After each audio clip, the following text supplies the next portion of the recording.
Hi, I'm Laura from 5 out of 4 Patterns, and it's April, which means we have a new giveaway on YouTube.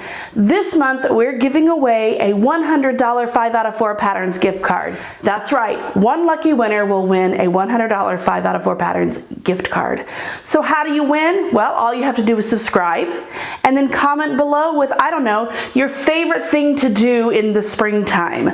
I just like to go outside and take lovely long walks alone. That's what I like to do. What do you like to do in the spring? It can be anything. And once you've subscribed and you've commented below, you are officially entered to win a $100 5 out of 4 gift card. So don't wait. Click subscribe, comment below, enter to win. That's all there is to it. And I will see you when Jessica picks the winner in May. Bye.